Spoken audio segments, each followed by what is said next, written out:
Goed, kom ons sluit ons oor vir die openingsgebed. Ons dierbare Vader, ons dankie Here dat ons na U woord kan luister vandag, Heer. Ons vra dat U daardeur verheerlik sal word en Julle in alle opsigte ons sal streef daarna, Here, om altyd hier ons verhouding met U op te bou. Ons vra dit in Jesus se naam. Amen. So vandag se praatjie is eintlik 'n baie eenvoudige praatjie as mens dit so kan stel. Ek dink ons almal ken die basiese eienskappe daarvan, maar ek het tog gedag, kom ons gesels weer daaroor en ons kyk bietjie wat ons daaruit kan leer. Maar julle gaan so 'n bietjie moet kop hou saam met my, want weer hier in die middel rond gaan ek 'n skerp regs na of 'n draai na regs vat en in 'n ander rigting beweeg. Maar wat ons gaan bespreek in die eerste gedeelte, die eienskappe wat daarvan toepassing is ook belangrik vir wat eintlik in die tweede gedeelte kom, want ons kan 'n streep deurtrek na ons as organisasie toe. So die gedagtes wat ek met julle wil deel vandag gaan bietjie oor hoe magtig ons gewoontes is en hoe gou ons gewoontes aanleer en hoe mense dit afleer en so aan. En soos ek die onderwerp oordink het ek gesien, maar die eienskappe wat daarop van toepassing is ook eintlik van toepassing op ons as 'n kerkgroep of 'n kerkorganisasie. Mens kan amper sê 'n kerkkoöperatief. En mens kan lesse daaruit leer vir onsself. Nou, dis interessant as jy 'n bietjie gaan oplees hoor, dan sê hulle vir ons gewoontes, ons leer gewoontes aan by die naby, by die baie en by die magtiges. En dis hoe ek nou dit vandag gaan opbreek. So ons gaan gesels oor die mense wat naby ons is, ons gaan gesels oor die mense wat baie is en ons gaan gesels oor die magtiges. En dan gaan ons 'n bietjie kyk wat ons daaruit kan leer. Nou as ons kyk na die mense wat naby is, en nou praat ons van familie en vriende en jou assosiasies hier by die kerk en so aan, was die navorsing nogal redelik baie interessant en uniek op die gebied. Daar was onder andere 'n 32 jaar studie wat hulle gedoen het, wat hulle 'n sekere klomp mense gevolg het. En hulle het toe agtergekom of hierdie mense vet word, hulle rookgewoontes en ook hulle geluk was aansteeklik. 75% aan die einde van die studie het hulle agtergekom dat 75% van die mense wat in sekere kringe beweeg het, ooit sê dit nou rokerskringe is, het sê dit nou mense is wat ongelukkig is in die lewe, jy kon dit deurtrek na die groepering waarmee hulle assosieer. Ek los die een oor die vet uit, ek wil nou nie daarna verwys nie. So dit wys vir ons hoe belangrik alledaagse besluite wat ons maak in terme van die groepering waarby ons is, wat se invloed het dit op ons lewens. Nou, hulle het ook gesê dat liggaamspostuur, ek weet nie of julle dit al gesien het nie, as jy moet besig is met iemand te praat, om die guns van daai persoon te wen in die gesprek, pas jy aan by sy liggaamspostuur. Nou ek het dit gaan toets om te kyk hoe maak ons. So as ek met my vrou praat, is ek baie versigtig en nederig en ek maak seker dat ek in my spore trap. As die kinders, soos klein Andrewtjie, as ons besig is met iets, en ek dink mense sien dit die meeste raak by jou kinders, waar is Jandrey? Ek weet nie of julle al gesien, Jandrey is 'n tweede Kevin. En nou ons is baie, en ons kyk partykeer so na Jandrey, dan sê Michelle elke keer vir my, hy het presies dieselfde mannerismes as sy pa. En dan lag ons eintlik so hoe naby dit aan mekaar is. En dit wys vir ons hoe ons mekaar naaap, selfs in 'n nie familiêre opset. Waar jy met iemand probeer gesels, is ons natuurlike geneiging, ons boots hulle gedrag na om meer aanklank by hulle te vind. 'n Ander een wat ek interessant gevind het, is hulle sê, as jou beste vriend by die ouderdom van 11 jaar, en hier het hulle die studie mooi gedoen, hulle het berekening vir IQ, genetiese faktore en alles gedoen. As jou beste vriend by die ouderdom van 11 jaar 'n hoë IQ het, dan gaan jou IQ op die ouderdom van 15 baie hoër wees as wat dit sou gewees het. En dit wys vir mense net die invloed van die kringe waarin jy beweeg. Selfbeheersing. Nou hier het ek baie interessant gevind. Die mense sê selfbeheersing is 'n baie snaakse ding. Baie van ons dink ons het sterk selfbeheersing, baie dink ons is swak selfbeheersing. En nadat ek dink die studiegroep was omtrent 10,000 mense, het hulle agtergekom, die mense wat voorkom asof hulle goeie selfbeheersing het, is eintlik mense wat die vermoë aangeleer het om dit te vermy of situasies te vermy wat hulle weet hulle in die verkeerde pad gaan lei. En dit was vir my opvallend geweest, want hoe gereeld praat ons nie met ons kinders en ons sê luister vir my slegte vriende en moenie na daai dinge luister nie en moenie hierdie dinge doen nie. Want as ons in daai situasie is, vind ons dit baie moeilik om onsself te beheer. Nou, ek wil nou nie 'n lyn reg deurtrek nie. Ek glo daar's mense met sterk selfbeheersing, maar oor die algemeen is dit wat hulle gevind het. En toe dink ek aan die vers van Spreuke 13 vers 20 wat sê hy wat met die wyse wandel sal wys word, maar die metgesel van dwaase sal skade ly. En so het hierdie teks weer vir my nuwe betekenisse kry in terme van ons persoonlike assosiasies met die mense met wie ons verkeer. En julle sal nou sien hoe interessant trek dit ook deur na die kerkorganisasie toe. Kom ons gesels 'n bietjie oor die baie of die krag van meerderheid. Nou ek dink hier almal ons ken die benamings van groepsdruk en alles wat daarmee saamkom. En hulle het 'n stukkie navorsing gedoen hierso in die laat 50s. En hulle het 'n eksperimentgroep gehad en hulle het klomp lyne getrek. Ek dink daar was 3 lyne. Een was prominent langer as die ander. Dan was daar 'n korter enetjie en dan was daar 'n heel enetjie. So die een in die middel, jy kon sien hy was korter. Dit was baie maklik. Selfs in die studie kan jy sien hy's korter. Hulle vat toe die studiegroep mense en hulle sit hulle in die vertrek. Hulle vra vir hulle wat se een van die lyne is die langste. En almal antwoord reg. Dus sê maar die regterkant se lyn. Maar toe het hulle 'n groepie van mense wat nou inkom en saam met hulle kom sit. Hulle weet nie van hulle nie, dis die toetsgroep. Die eksperimentgroep weet nie, dis 'n toetsgroep nie. En toe dit een persoon inkom wat sê die middelste lyn is die langste, toe sê die eksperiment persoon nee, dit is nie. Toe dit 2 raak, toe begin die persoon twyfel. Ja, miskien, ek dink nog steeds die regter een is langer, maar miskien is jy reg. Uiteindelik toe hulle by 4 kom, toe 80% van almal wat aan daai studie deelgeneem het hulle opinie verander en gesê die kort enetjie in die middel is die langste. En dit wys net vir ons hoe magtig die invloed van die meerderheid is. Een van die mense skryf, hulle sê dat, en dis eintlik hartseer, hulle sê ons is eerder verkeerd saam met die meerderheid as wat ons reg alleen is. En is dit nou 'n stryd vir ons as adventiste om hierdie natuurlike neiging van ons moet teewerk elke dag nie. Daar was ook hulle noem dit die Vietnam studie, waar toe die soldate in Vietnam was, het ek soos 40% van hulle verslaaf geraak aan heroïne. Toe hulle terugkom, omdat daar nie heroïne in die omgewing is nie, en omdat dit nie die samelewing se praktyk is daar nie, het iets soos, ek dink slegs 1% van hulle op die einde van die dag verslaaf gebly aan. Die ander het binne 'n jaar het hulle opgehou sonder enige moeite met die ding. En dit wys ons wat se rol speel omgewing in die gewoontes wat ons het. Baie keer, ek het al evangeliste gehoor wat sê, weet hulle gaan sit saam met hulle lidmate in die kroeg en hulle probeer hulle daar oortuig van die Here en so aan. Ek weet nie hoeveel sukses bereik hulle, ek dink die kerk sal seker vol raak, maar ek glo nie die probleem sou opgelos word nie. So ons moet mooi dink voor ons dink dat ons 'n sterk mag oor die meerderheid gaan hê. Ons moet regtig die Here se krag vra wanneer ons in groepe is wat ons weet hulle tree nie soos ons op nie.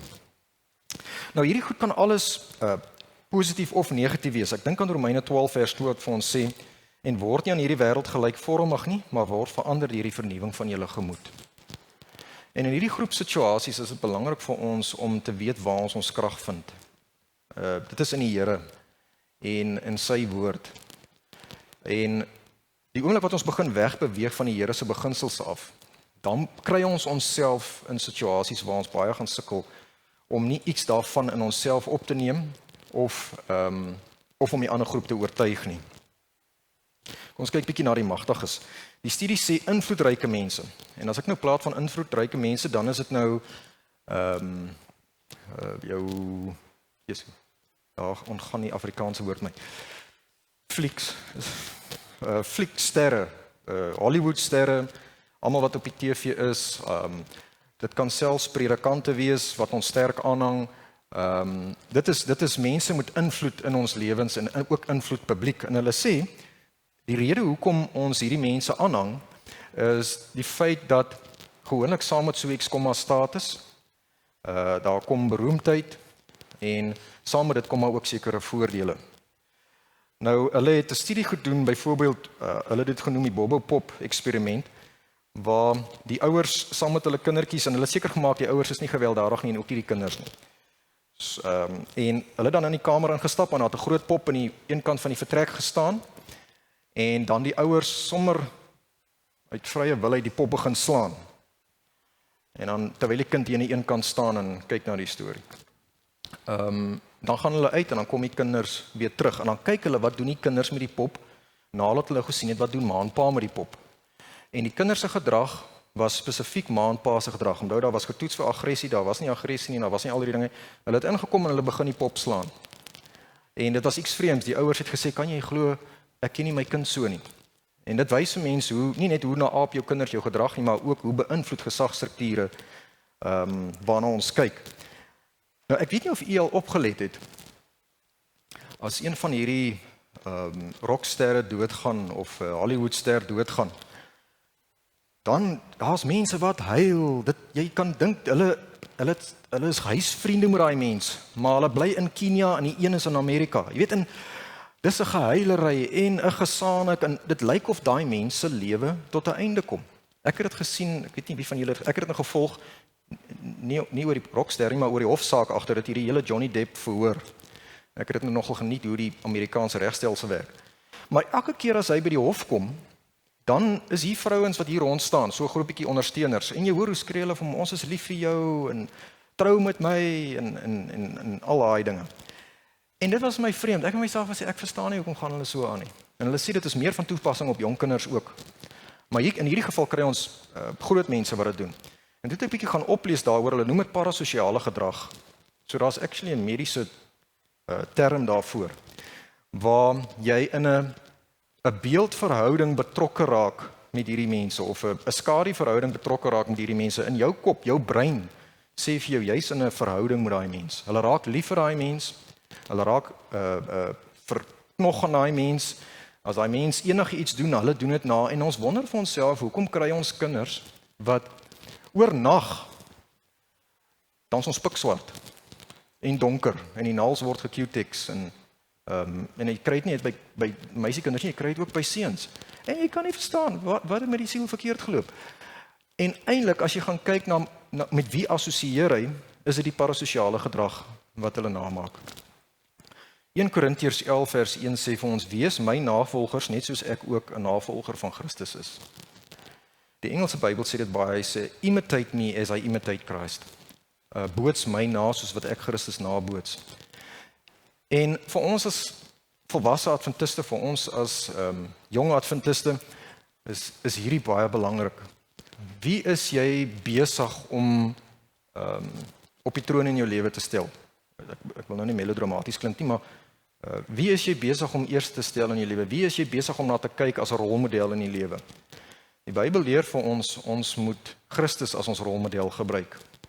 Want ongelukkig, die invloed van die media op ons, kom ons wees eerlik met mekaar, is nie goeie mense daai nie. Sal nie 4 mil daaroor sê nie, en dit is belangrik dat ons 'n punt daarvan maak om met die goeie om te gaan. Nou die vraag wat ek wil vra, nou gaan ek regs draai. En François, hou vas. Hoe pas hierdie ding in by ons as kerk, korporatief? Is daar iets wat ons daaruit kan leer vir onsself? En ek wil op 2 aspekte fokus, is die baie en die magtige. Nou in die 1920s het die protestantse liberalistiese beweging begin. Dit is jou beweging wat sê, weet, God is nie regtig almagtig nie, en die Bybel se gesag is nie regtig so omvattend so wat dit moet wees nie, dis eintlik maar net 'n klomp stories, en God het nie geskape nie, dit was maar miljoene jare, en dit is die beweging, hulle het ook byvoorbeeld gekom en gesê, God gaan nie oordeel nie, daar gaan nie so iets wees. So dit is binne in die kerkorganisasie of die kerkstruktuur het 'n groepering ontstaan wat gesê het, ons moet godsdiens meer relevant maak. En dit is baie interessant, die woord relevantie is gekoppel aan protestante liberalisme van die 1960s af. So hulle het dit nie meer op daai naam genoem nie, want die kerkgroepe of die mense begin kla, hulle het gesê ons moet relevant wees. En hulle toe gaan kyk, wat was die invloed van hierdie protestantse liberalistiese beweging? En hulle sê vanaf tussen 1920 en 1960 was daar toenemende afname aan lidmaatskap in die hoofstroomkerke in spesifiek Amerika gewees. Hulle het syfers genoem, hulle sê byvoorbeeld die Presbyteriaanse kerk het van 4,2 miljoen geval na 2,8 miljoen, dis 'n 34% afname. Die Methodiste kerk het van 11 miljoen na 8,2 miljoen mense geval. En dan die Disippels van Christus kerk het van 2 miljoen na 1 miljoen mense geval. So 50% verlies in hulle lidmaatskap. En hulle sê die lidmate wat oorgebly het, die meeste van hulle wat ingekom het, was buitelanders gewees, en dit was die ou mense wat in die kerk agtergebly het. Die jonger generasie het uit die kerke uitgegaan het. Maar 'n ander interessante ding wat hulle opgetel het, is terwyl hierdie kerke gekrimp het, hierdie hoofstroomkerke, as gevolg van hulle liberalistiese uitkyk op godsdiens, het die konservatiewe kerke aan die ander kant gegroei. En daar's toe 'n magdom van literatuur wat daaroor geskrywe is, om vas te stel, hoekom het die konservatiewe kerke gegroei teenoor hierdie liberalistiese kerke. En een van die ouens skryf, en hy het dit vir my eintlik so mooi gestel, hy sê, die konservatiewe kerke het gegroei, omdat hulle gestaan het vir iets. So die vraag wat ek by u wil laat vandag is, as ons kyk na die woord relevantie, en ek glo hy het sy plek, maar as ons wil wees regtig waar ons wil wees, moet ons versigtig wees dat relevantie nie 'n kort pad geraak het na liberalisme toe nie. Hulle het ons moet versigtig wees om nie aan te pas by die kontemporêre kultuur waarin ons vind nie, want die een ou skryf het so mooi, hy sê deur die feit dat hulle self probeer relevant maak het hulle eintlik irrelevant geword.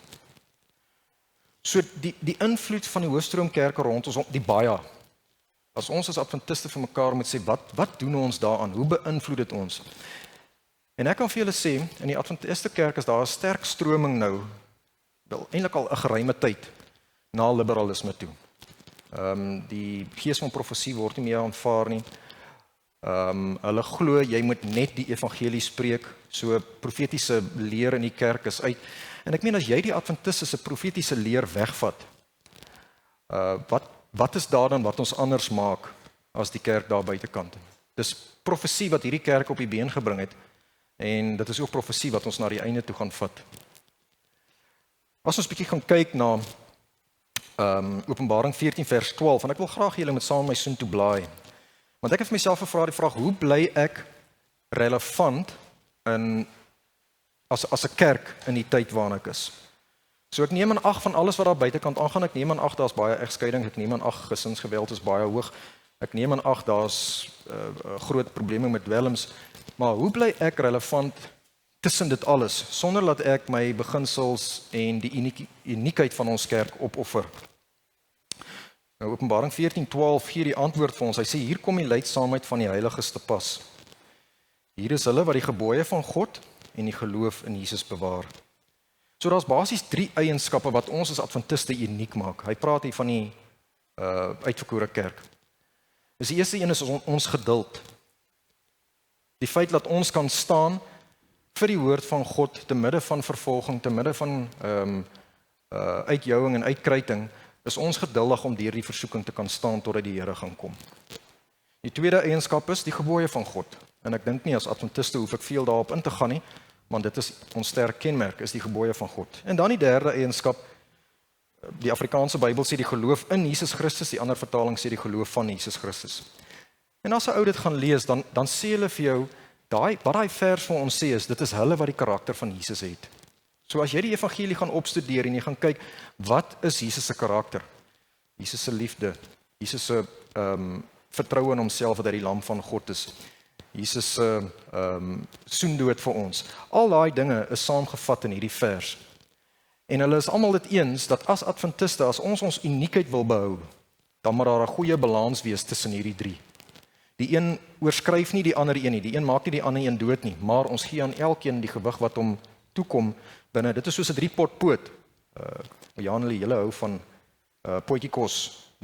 En as jy een van daai pote afsny, dan val die kos op die grond.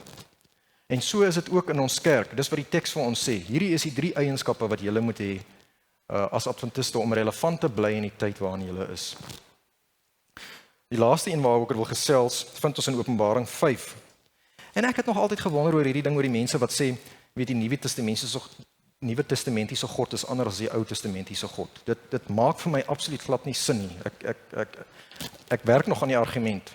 Maar wat ek optel in Openbaring 5, hulle praat van Jesus. En ons sien 2 eienskappe van Jesus wat daar geïdentifiseer word. Die eerste een, Jesus is die lam van God wat geslag is. En die tweede een, Jesus is ook die leeu van Juda. En dit is die 2 kante van dieselfde munt. Ons kan nie Jesus net hê as die lam van God wat geslag is, maar ons het nie die leeu van Juda ook in Jesus nie. Ons kan nie Jesus hê wat gesterf het vir ons sondes, maar ons het nie die Jesus wat sonde gaan straf op die uiteinde van die dag, omdat hy liefde is nie. En ons as Christene in hierdie tyd waarin ons lewe, en veral Adventiste, want hierdie ding kom sterk deur in die Adventiste beweging. Ons moet net die evangelies lees, moenie ons steur aan ander goed nie, want Jesus se liefde word daar uit, en dit is 'n boodskap wat aanvaarbaar is vir die mense daar buitekant. En weer eens, dit het sy plek, asseblief my nie verkeerd verstaan nie. Die punt wat ek wil maak is, wanneer ons as Adventiste wil relevant bly, moet ons onthou, Jesus is nie net die lam nie, maar hy is ook die leeu. En ek dank die Here daarvoor. Want as daar nie 'n leeu in hierdie verhaal was nie, dan sou daar nie 'n einde gewees het aan sonde nie. En as daar net 'n leeu was in hierdie verhaal, dan was daar geen plek vir genade gewees nie. En so moet ons altyd Jesus saamhou. Dis 'n hele pakket wat ons kry saam met Jesus. Ek wil 'n bietjie afsluit om te gesels oor die magtiges, en ek gaan nie te veel daaroor sê nie, maar ek dink as kerk moet ons baie waaksaam wees wanneer kerk en staat begin hande vat om die sosiale probleme in ons samelewing uit te roei. Ons sien dit nou baie in die media en almal is opgewonde wat gebeur het in Amerika. En die geskiedenis het ons geleer, dis 'n baie onheilige alliansie daai. So dit begin goed en die uiteinde daarvan is baie sleg. Ons kan nie na predikante kyk en na leiers kyk en wat wêreldse standaarde stel en hande vat met die regering om die regering uit te help. Die kerk en staat moet geskei wees.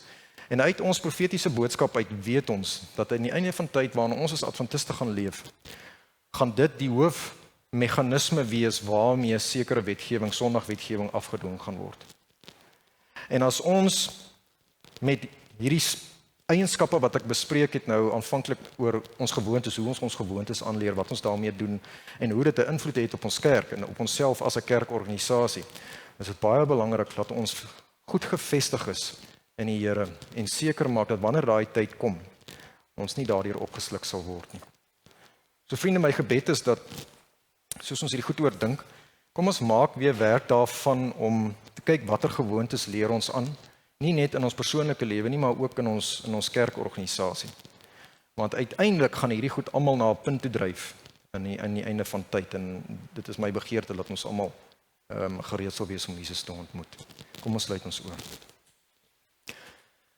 Ons dierbare Here, baie dankie vir u woord, Here, wat ons leer dat, Here, ons u moet volg, Here, in elke faset van ons lewe, nie net as individuele mense nie, Here, maar ook as 'n korporatiewe kerk. En ek bid vir ons kerkie, Here, waar ons ligpunt hierso is in Bloemfontein, dat u vir ons sal help, Here, om uniek te bly met die Adventiste boodskap wat u vir ons gegee het.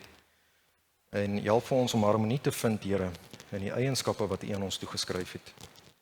Ons bid, Here, dat soos ons nou gaan skei vir die studie van die les, dat die res van die Sabbat vir ons sal seën. Ons vra dit in Jesus se naam. Amen.